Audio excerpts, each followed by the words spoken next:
और ये धोनी की हुई जी गजब ग्रिप कैसे SRMB जैसे SRMB TMT बार की विन ग्रिप टेक्नोलॉजी सीमेंट के साथ बनाए मजबूत पकड़।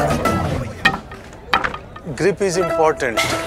দেখুন দর্শক বন্ধুরা, আজকে আমরা মূলত এসেছিলাম AFC চ্যালেঞ্জ লিগে ইস্ট বেঙ্গল বনাম আরকাদাক ম্যাচ কভার করতে এবং সেই মতোই যুবভারতীতে আমরা চলে এসেছিলাম। কিন্তু যুবভারতীতে আসবো আর প্র্যাকটিস গ্রাউন্ডে মোহনবাগান অনুশীলন করবে না তা তো হয় না, তাই মোহনবাগান অনুশীলন দেখতেই ছুটে চলে এলাম এবং দেখলাম আজকে মোহনবাগানের অনুশীলন।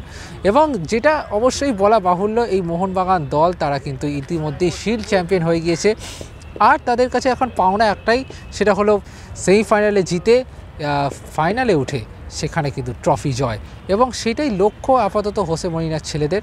কিন্তু তার সাথে আরও একটা লক্ষ্য রয়েছে, সেটা হলো FC গোয়াকে হারানো। কারণ গত পর্বে কিন্তু FC গোয়া মোহনবাগানকে হারিয়েছিল, ফলে বদলার ম্যাচ এটা তো অবশ্যই। আর সেই কারণে কিন্তু অনুশীলনে একেবারে চনমনে মোহনবাগান দল, যেটা পুরোপুরি বোঝা যাচ্ছে যে এই দলটা তারা শিল্ড জয় ভুলে এখন আপাতত লক্ষ্য এখন একটাই FC গোয়াকে হারানো।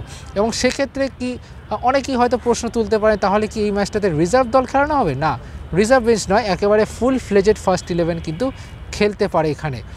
তবে ফার্স্ট 11 খেলবে কি না সেইটা একটা প্রশ্নচিহ্ন অবশ্যই রয়েছে। তার কারণ হচ্ছে যেটা সম্ভাবনা দেখা যাচ্ছে তাতে তারকা অস্ট্রেলিয়ান ফরওয়ার্ড জেমি ম্যাকলারেন তিনি হয়তো এই ম্যাচটা নাও খেলতে পারেন। কারণ ফিটনেস নয়, কারণ চোটাঘাত নয়। যদিও জেমি ম্যাকলারেন আজকে কিন্তু যে সিচুয়েশন প্র্যাকটিস হয়েছে সেখানে কিন্তু তিনি অনুশীলন করেননি, তিনি কিন্তু সাইড লাইনে উঠে গিয়েছিলেন। তারপরে তিনি আসেন এবং খানিকক্ষণ সাইক্লিং করেন। এখন প্রশ্ন হলো তাহলে কি জেমি চোট? না, জেমি চোট নয়, তাকে এই ম্যাচটাতে বিশ্রাম দেওয়া হচ্ছে এবং সম্ভবত তাকে রিজার্ভ বেঞ্চে রাখা হতে পারে। যেইটা মূলত কারণ সেটা হচ্ছে জেমি ম্যাকলারেনের কিন্তু এখন 3টে হলুদ কার্ড রয়েছে। এখন যদি এই গোয়া ম্যাচে আরও একটা হলুদ কার্ড দেখে তাহলে সেই সাসপেনশনটা কিন্তু ক্যারি ফরওয়ার্ড হবে সেমিফাইনালে। ফলে বলাই যায় এই ম্যাচটা কিন্তু মোহনবাগান দল, যেহেতু এটা এতটা বেশি গুরুত্বপূর্ণ নয়, এমন নয় যে এটা জিতলেই লিগ শিল্ড জিতে যাবে, এরকম নয়। লিগ শিল্ড অলরেডি জিতে ফেলেছে তারা। ফলে এই ম্যাচটাতে ম্যাকলারেনকে খেলিয়ে সেই ঝুঁকিটা নিতে নারাজ সবুজ মেরুন ব্রিগেড।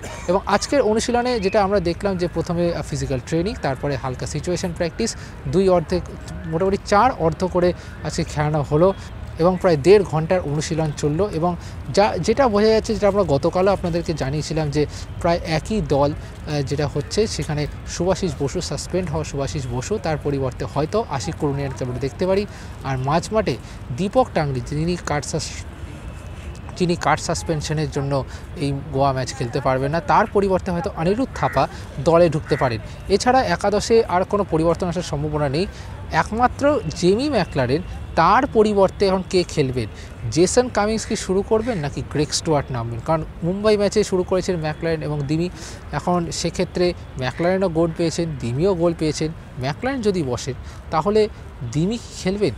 দিমি না স্টুয়ার্ট, দিমি না কামিংস, নাকি কামিংস না স্টুয়ার্ট? এই 3টে জুটির মধ্যে কে কোন জুটিটা খেলবে সেটাই এখন সবথেকে বড় প্রশ্ন।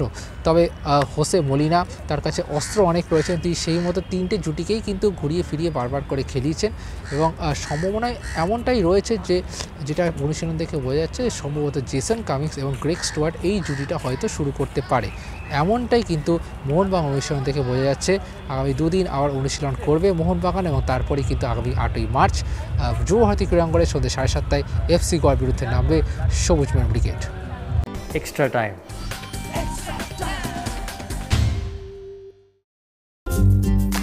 লেটেস্ট নিউজ আর এক্সক্লুসিভ ভিডিওর সঙ্গে আপডেট থাকতে এখনই সাবস্ক্রাইব করুন আমাদের ইউটিউব চ্যানেল।